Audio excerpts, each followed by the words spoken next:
Hey there, hey, it is Michelle, your big sis with Brilliant Quest, and today we're going to be talking about what to do when everything has gone wrong. What to do after the fall. And whether you want to believe it or not, either if this has happened to you or if it hasn't, you can have a plan to make it less daunting, impactful in the bad way.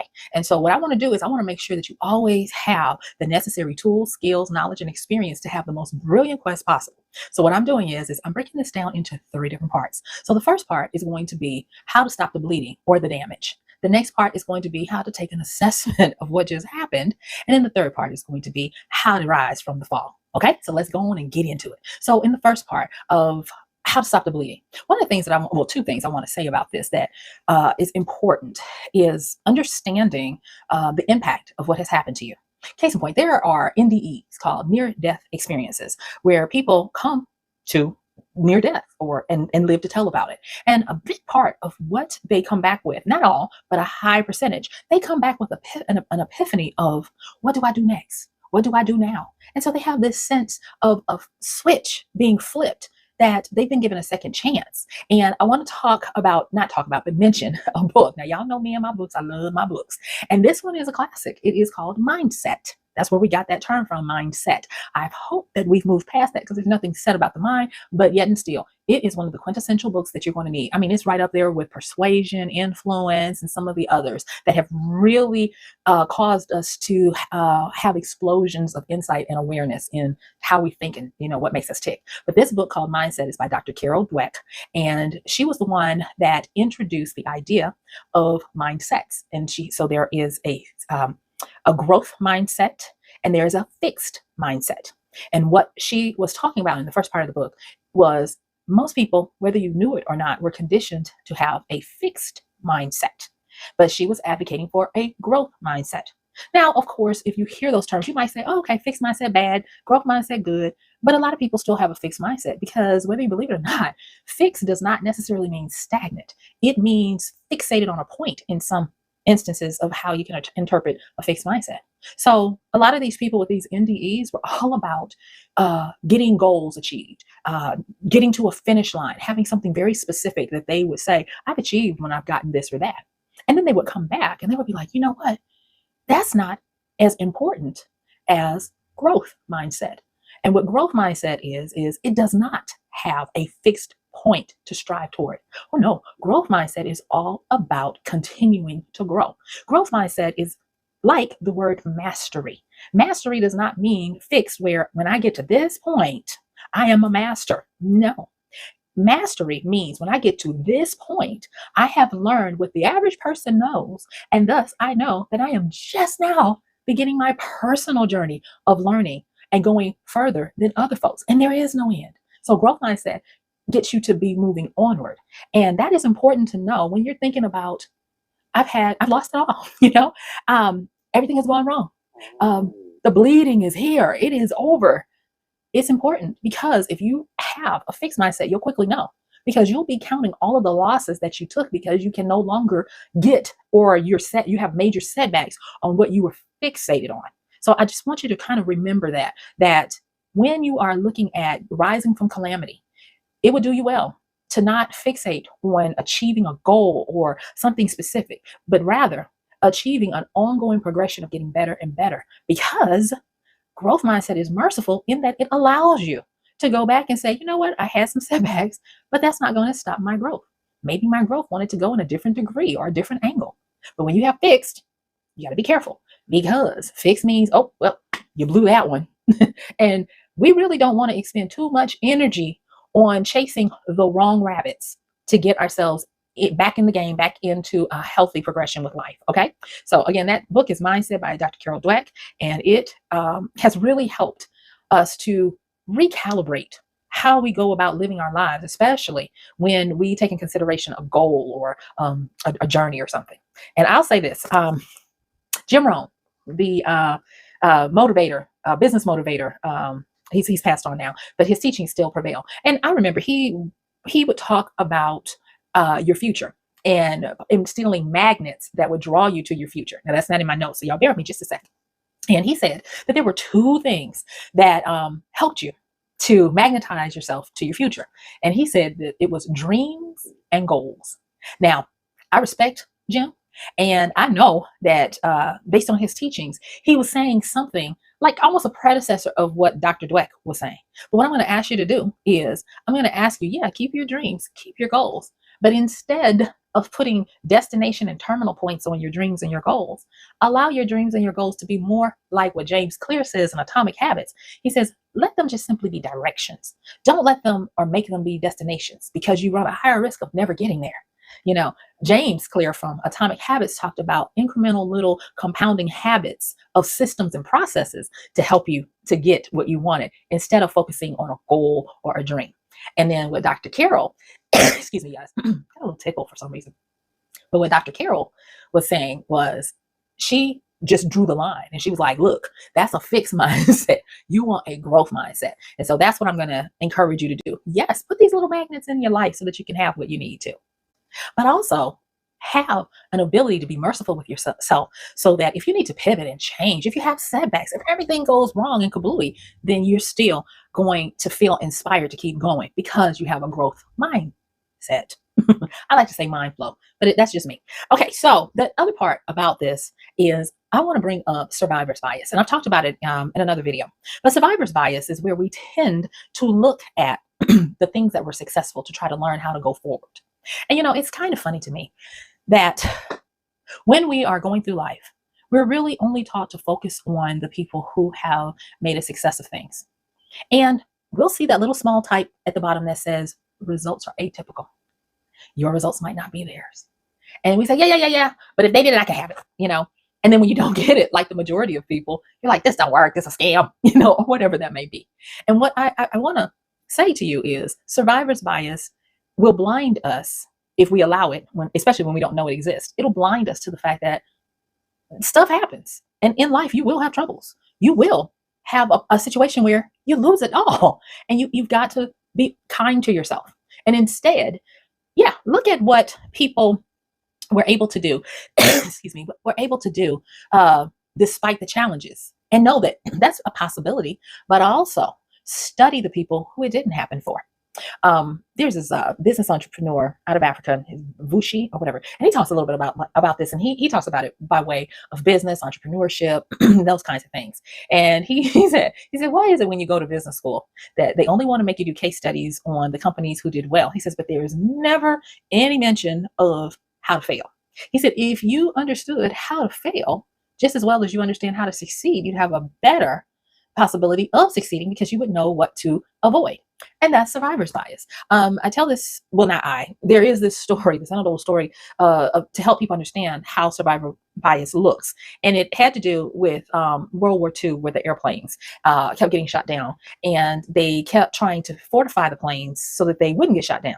And the only planes they had were, you guessed it, the ones that survived. So they kept fortifying all the places on those planes with the bullet holes and, fixing stuff that really didn't need to be fixed. It wasn't until somebody had the clue and was like, I wonder what the planes look like that didn't make it.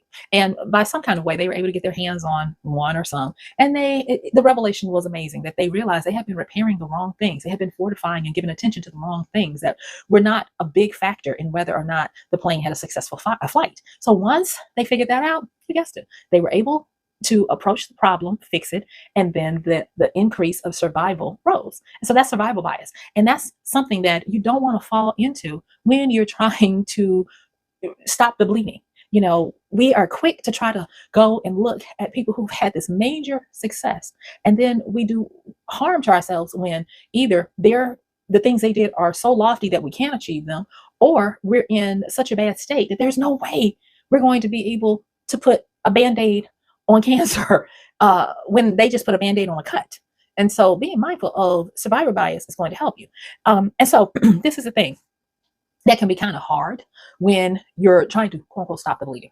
And I tell you, it's hard because I fight with it. And I'm not gonna lie and say, oh, it's just easy. You just, and be careful when people say you just, because usually that means it's gonna be hard. Okay. But liquidation, let's talk about it. And I got notes because I want to make sure I give you guys all this. So when you want to stop the bleeding, when you want to stop the free fall of what everything, is happening to you, when you're having your near-death experience and trying for it to not be a death experience, you want to learn how to liquidate the underperforming parts of your life. Now, I don't know what those parts are, but I can tell you what they produce and how to suss them out. And those are the parts in the areas of your life that no longer serve you.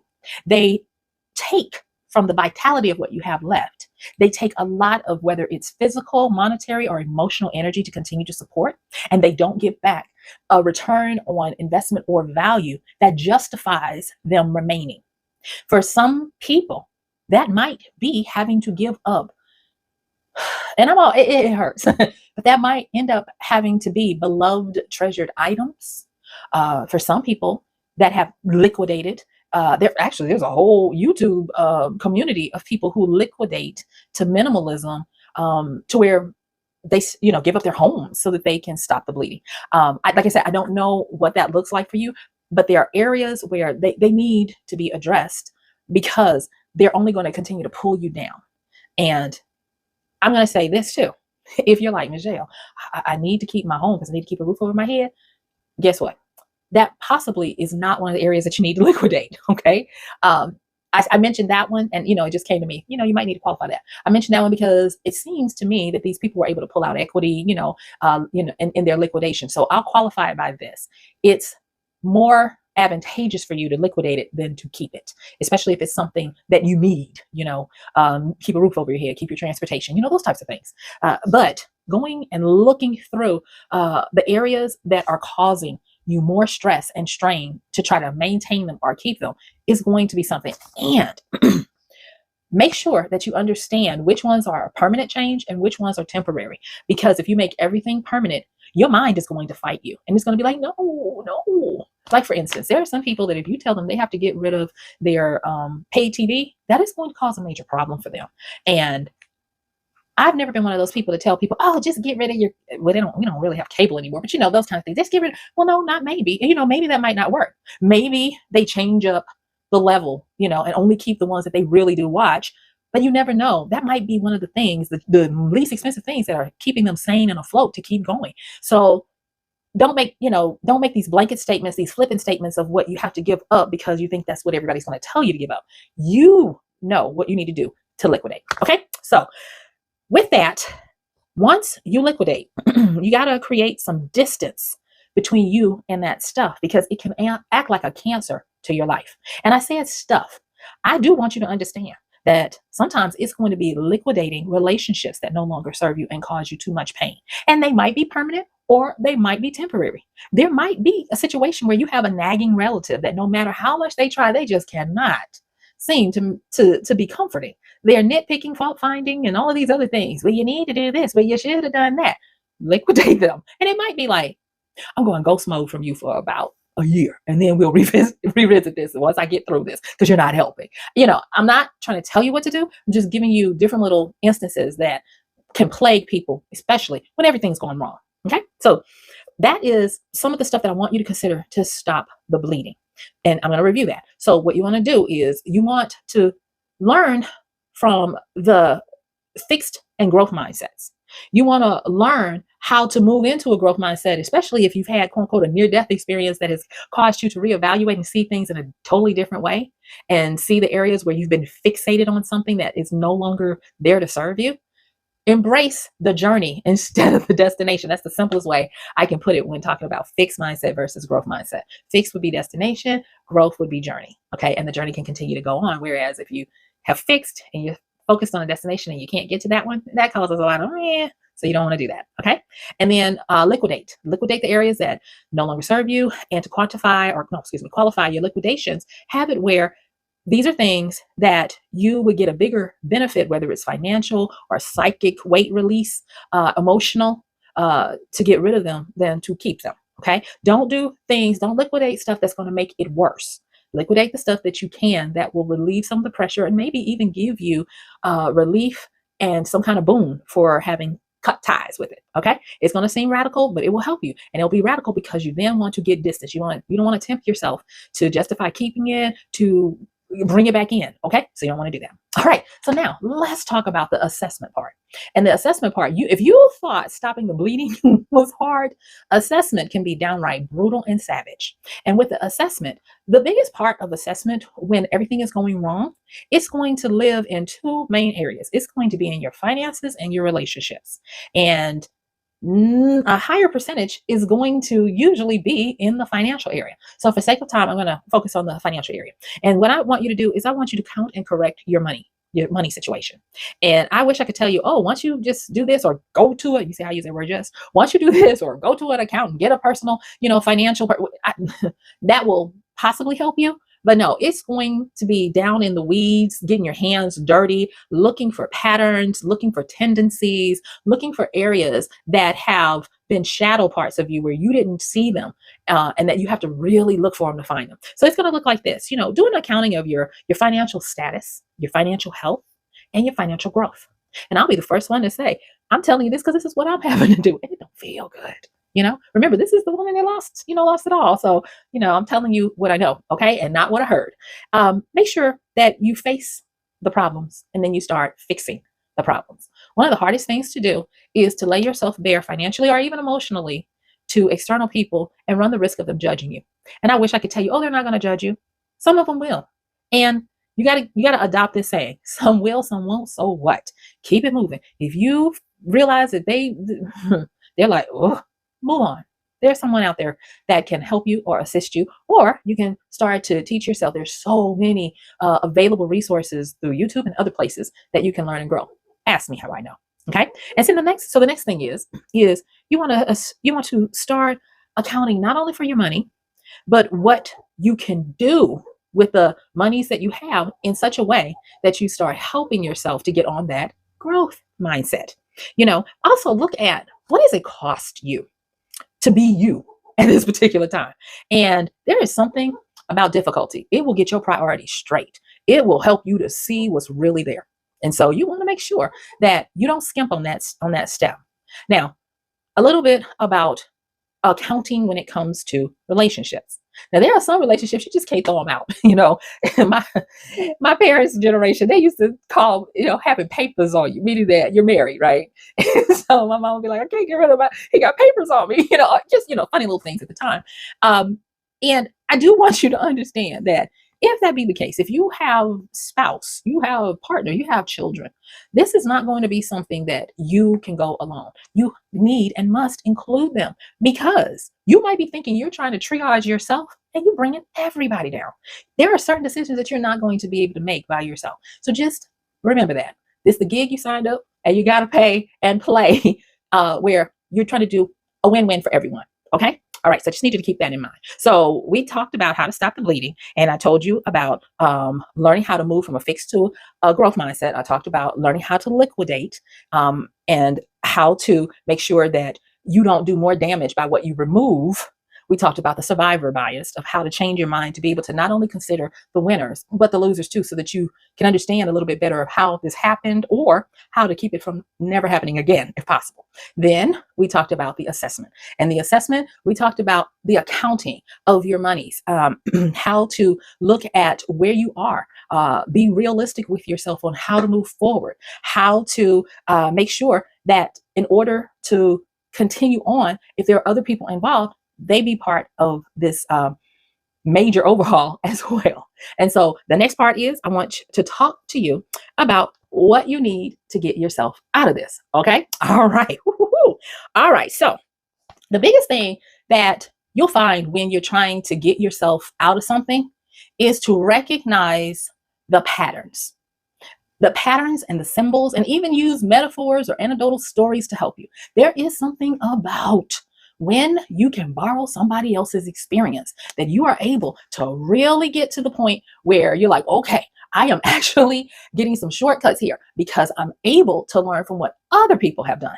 And so remember when I talked about survivor bias, and to make sure that you don't just look at the winners, that you want to look at the losers as well. During this time of getting yourself out, you want to incorporate 3 things. If you can't do anything else, 3 things. And that is, you want to increase your curiosity of what it looks like to win as you. So first and foremost, we got curiosity. Okay. The next part is you want to increase your ability to be autonomous. And when I say autonomous, one of the biggest things that I personally experienced and that I was able to learn from others when things just all went wrong, was the feeling that you weren't in control, the feeling that your life was no longer your own to wield the way you wanted to wield it. And that is something that you must regain as quickly as possible. If nothing else, figure out, what does a small win look for you? And if it's simply saying, I'm going to do this today and then do it, that will give you a sense of autonomy. All right. And with autonomy is going to help you to become more on the offense instead of just the defense, because that's another trick that will keep you in your languishing within the situation longer than you need to. If you're always on the defense, then you fall into a reactive stance instead of a proactive stance. And being able to be proactive helps you to start making the growth mindset kick in, where you start moving and doing things to regain and to snatch back, if you will, your power and your ability. Okay. Then the next one, so you got curiosity, you got autonomy, and then you have, and I'm lumping these together, and I'll tell you why in a minute. And that's why I'm only counting it as three: motivation and inspiration. So motivation is something from intrinsic, something from within.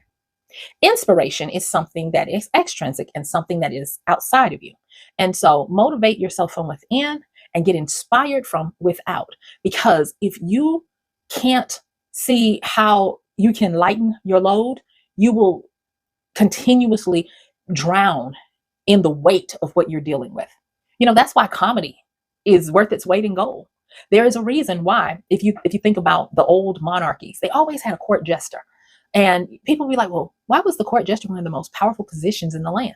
Well, first of all, the court jester would be able to understand, because they were very smart comedians, they would understand the weight of what the rulers, wore. Yeah, they had, all of the accoutrement of success, of the riches and the spoils of the land and all that kind of stuff. But they were never in peace. They were constantly either trying to acquire land, because land at that time was money. They were either trying to acquire land or defend from getting their lands taken. And the consequences of losing was off with your head. And so court jesters were worth their weight in gold, or anything that was of value, land, if you will, because they kept things light and they inspired the kings. They would do things like, of course, make them laugh, but then they would write these ballads, and not ballads, but yeah, ballads and songs of the great exploits, and make their egos feel good. So they were kind of like comedy doctors to help them. And there is this thing, it's called the king archetype. And the king archetype speaks a little to this. And I'm actually going to be doing more in depth on some of the top archetypes that we can learn from. And of course, they're Jungian psychology, but hey, it's all good.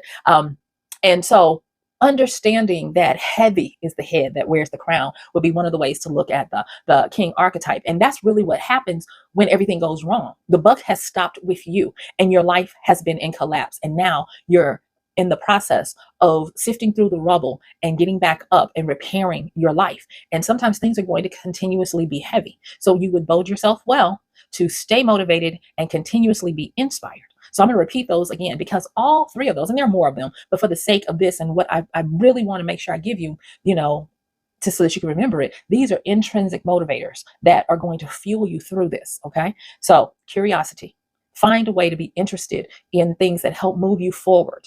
Then the next one is going to be your autonomy. Find a way to start getting small wins so that you can take the power back and become proactive in what you're doing.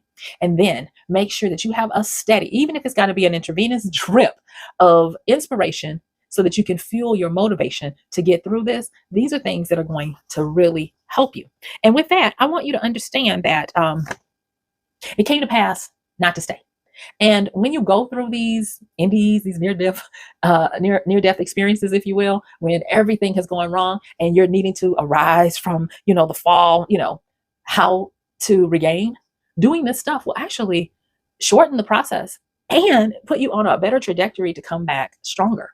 So what I want to encourage you to do is, if you've not had one of these situations, watch this video, take notes, and then develop your plan. I could have gone on into how to have a plan for what happens if if you're the breadwinner, and you need a successor plan and all of that, and we can do that in the future. But I need you to understand that it is your ultimate responsibility to make sure that you prepare for when, not if, for when calamity comes. Because in this life, you will have troubles. So I'm going to do a quick recap, and then I'm going to ask you to go on and watch this next brilliant video that's going to help you with your quest. All right. So the first thing is you're going to stop the bleeding. Remember, you want to move to a growth set. You want to not get got by survivor's bias. You want to look at the good and the bad so that you can learn. You're going to liquidate that stuff that pulls you down, whether it be monetarily, psychically, or even emotionally. Then once you get that bleeding to stop, you're going to start doing an assessment. What can you use? What do you have? Start with your money and relationships. Those are going to be the two biggest ones.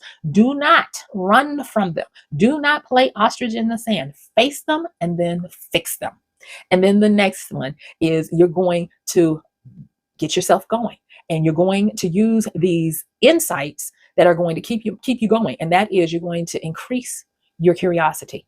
You're going to also increase your autonomy. Take ownership, take it back so that you can become proactive instead of just reactive. And then you're going to make sure that you stay motivated and you stay inspired. All right. So guess what? My time is up. I thank you for yours. Go on and watch this next video. This has been Michelle, your big sis for Brilliant Quest. And this is how you come back after everything has gone wrong, even stronger than better. Bye.